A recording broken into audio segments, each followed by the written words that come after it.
Okay, we have a 24-inch breaker bar, and we are going to take another crack at knocking this lower strut bolt loose. So I've got a 19mm box wrench on the other side, got the 24-inch breaker bar.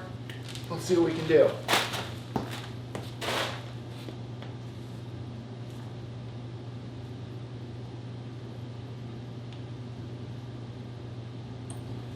So it seems to be frozen up actually inside the perch there, because it's very slowly turning the wrench on the other side, which is what I was expecting. But that seems to be where a good chunk of the problem is. So let's see if we can lubricate that up.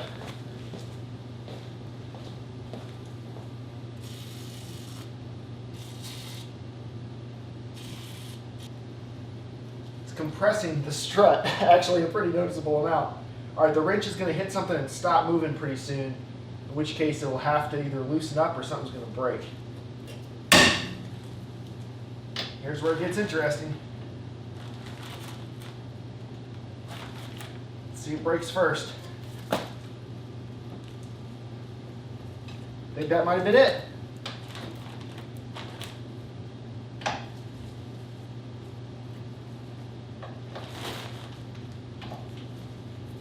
All right, it's loosened up quite a bit. Let's get the wrench, the impact wrench.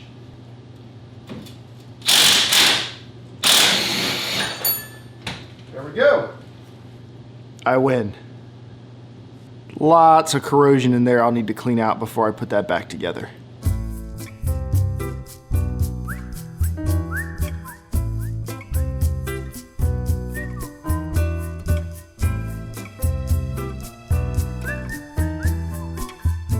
Struts out, and it's so dirty. Oh man, just the fact that I was able to compress this relatively easily when I was getting it out, granted with a breaker bar, so I guess not relatively easily, but it compressed easier than I thought it was going to. That pretty much tells you that this strut's blown. So blown and absolutely filthy. So I'm going to take it apart and hopefully reuse as little of this as possible. Actually, I don't think I need to reuse anything except the spring, so that'll work out nicely. But yeah, let's take this thing apart. Okay, so I've been saying this whole time I think the back struts are blown. This is one hand worth of pressure, just my open palm. I don't think I'm putting more than like 40 pounds of pressure on that max. That thing is completely blown. It's possible it could be cleaned up and re-greased and revalved and be okay. Absolutely, but I mean, I stand behind my decision just to replace it. It's going to be a whole lot easier, and I think I'm going to enjoy the car a whole lot more.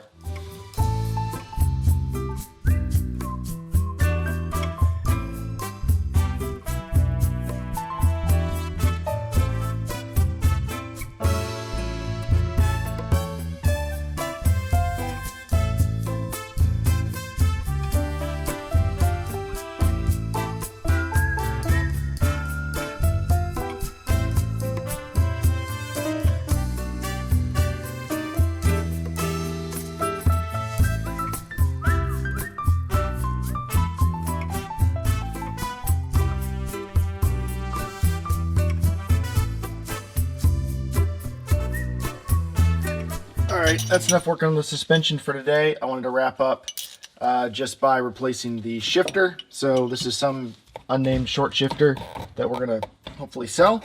And I'm replacing it with a stock one that I got off NASIOC. So let's see, probably got more room to put the ratchet on that side.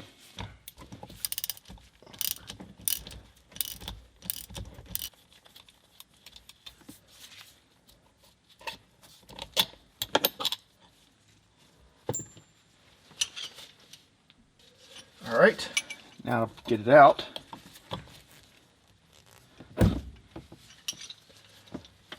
Simple enough.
Okay, so here you can more clearly see the difference in length between the aftermarket shifter and the stock shifter. If you happen to know what brand that aftermarket shifter is just by looking at it, because maybe you have one, let me know. I'm going to sell it. I doubt it's worth a ton, but it should help me recoup some of the cost of some of the things I'm buying. So let's go install it back in the car, or let's go install the OEM one in the car.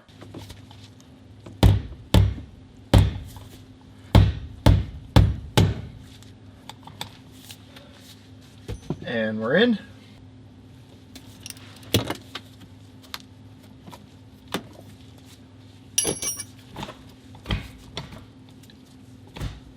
So honestly, the way it is now, it's kind of hard to tell if it's really any different, except obviously the throws are longer. It does feel a little more damped, which I think, or dampened, which makes sense because there's rubber in between. Like, this is an outer cylinder that appears to be somewhat hollow, and then there's rubber inside it, and then the main shifter shaft. So I don't know. It feels good. It feels a little more stock. We'll see how it is when we actually drive it. All right, last thing inside the car, I'm not putting the dust cap back over this top of the strut. This is the rear driver's side strut. I'm not going to do that until I have a chance to at least do a test and tune or 1 or 2 autocrosses. So I can adjust the damping on the struts. They were set to 2, which is the same thing I've got it set to up front. And I'm going to run it like that, which should be a bit stiffer than stock, but not too bad. We'll do a test and tune, we'll do an autocross, we'll see how it performs. Then I'll probably paint the dust caps and put them back on. Alright, that's probably where I'm going to call it for today. One thing that I definitely don't miss when I'm not doing it about working on an older car, or especially a car that hasn't had maintenance in a while, is how everything is dirty, everything is corroded, everything takes twice as long to take off or put back on. So it will get easier as I maintain the car more, but any of you guys have been in the same position before. This is the part that kind of sucks because it takes like an hour and a half to do each strut, just because of the amount of things I've got to fix or find or clean or whatever while I'm doing it. So the garage is completely a mess, but I've got half the suspension done. I think from now on it should go quicker because now I've done 1 front and 1 rear. The other front and the other rear on the right side should be a lot easier. So that's it.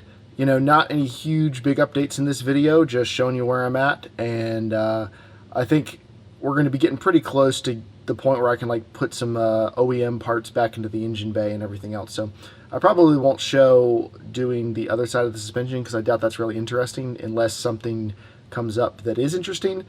You've seen one side, just assume you've seen the rest, and then next video will probably be us getting into the stuff in the engine bay, like the new intake and the intake silencer. So thanks for watching, and I'll see you for the next part of the project.